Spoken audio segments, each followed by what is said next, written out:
Hi everyone, Helen Blunden here. I thought I'd do another book review, and the book this time is Charlotte Wood's The Weekend.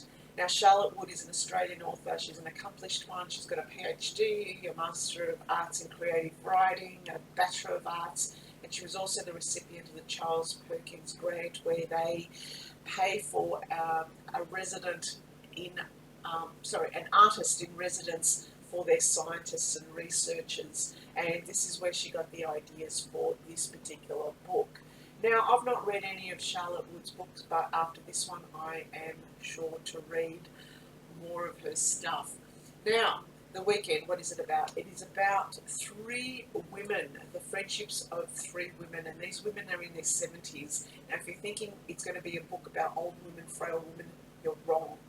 Wrong, wrong, wrong. It is actually about women who in their lives, in their 30s, 40s, 50s, were strong, professional, assertive women, intellectuals, I guess.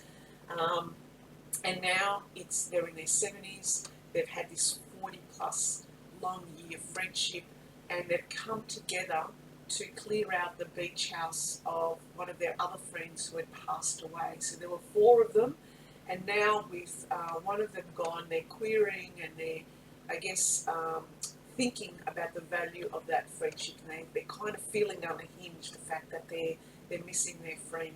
So they come together on this weekend, and they're clearing out their friend's beach house, and through that time we get to know a little bit about each of these three characters, um, their fears and also their past, but also their fears of the future of aging. This book is very much about grief, it's about aging, but it's also about friendships of women, and there's a joy. So ultimately, I came out reading this book and very positive about the aging process. Now, who are the women? The women, first one is Jude. Jude was a maitre d'. She was in the restaurant business in Australia, and she struck us as I was reading the book.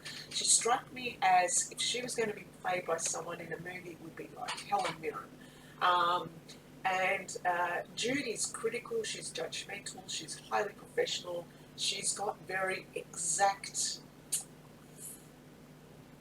she's got an exact personality. She's the organizer, she's the planner, the coordinator. She puts people into line, and the idea of the weekend was her idea to get everyone there, each with a plan of what to clean and how to clean it. So that is Jude. The second character is Wendy. Now, Wendy was a public intellectual. If again, the character that strikes me as Wendy would have been a Germaine Greer type.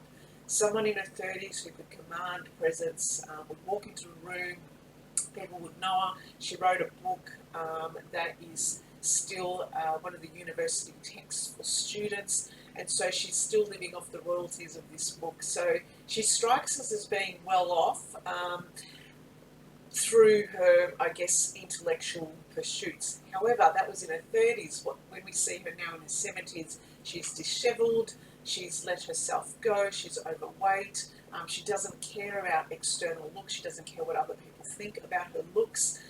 She wears the Indian sarong style skirts.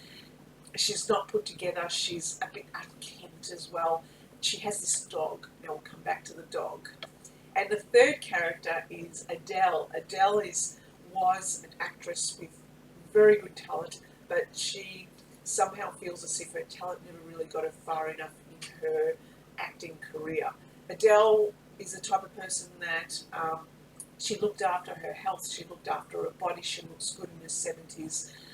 She dresses young for her age. She's kind of disgusted by her friends' her friends' obscene or disgusting aging things like their bunions, stuff that we find normal in the aging process. Adele finds disgusting.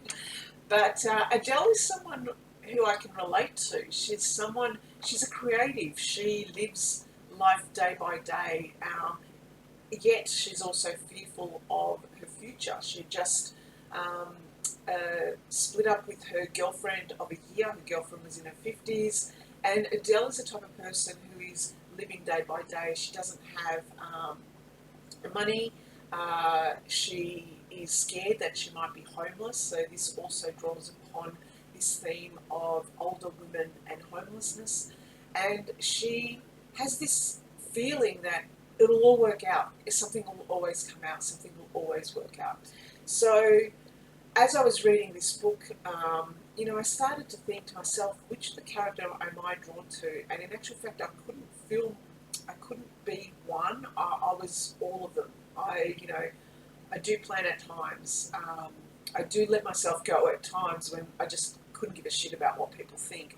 And also, I resonate quite strongly with the Adele character as well. So, yeah, really, really great book. And as I was reading it, I also thought to myself, I'm a woman in my 50s. I do get scared of the future. I hate the aging process. In fact, I didn't even want to know about aging. It's happening right now, and I'm sometimes disgusted by it too.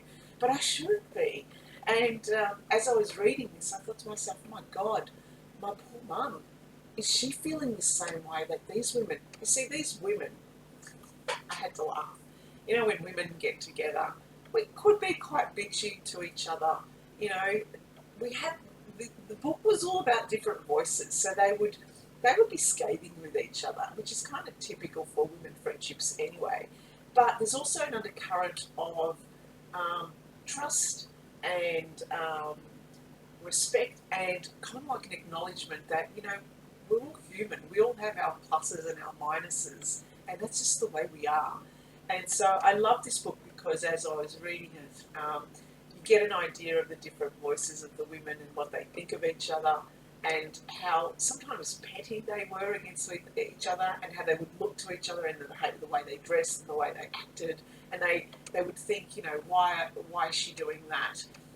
It was so typical of female friendships, but at the same time, these female friendships also stayed connected for so long, and there was still a joy in them. Now, let me go back to the dog. Now, throughout the storyline, I was really impressed, that the other characters in the book actually personified the decaying or the disgusting elements of aging. And the dog, oh my God, Finn the dog belonged to Wendy. Finn the dog was a very aging, old dog. He should have been put down years ago. Like, this dog was just, and as you read it, Charlotte Wood has this way with words that is just, like, you could just picture this dog just, walking and trying to, like, completely clueless as to what is around it, urinating everywhere, just disgusting. So the dog personified the aging process and everything that we find disgusting in the aging process. And yet, Wendy didn't have the heart to put him down.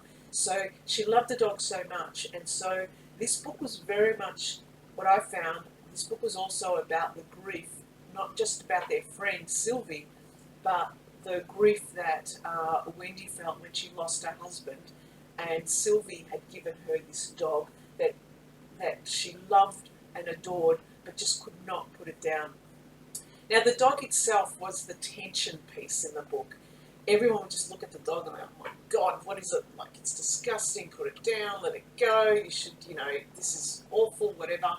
But it would still bring out the humanness in the women.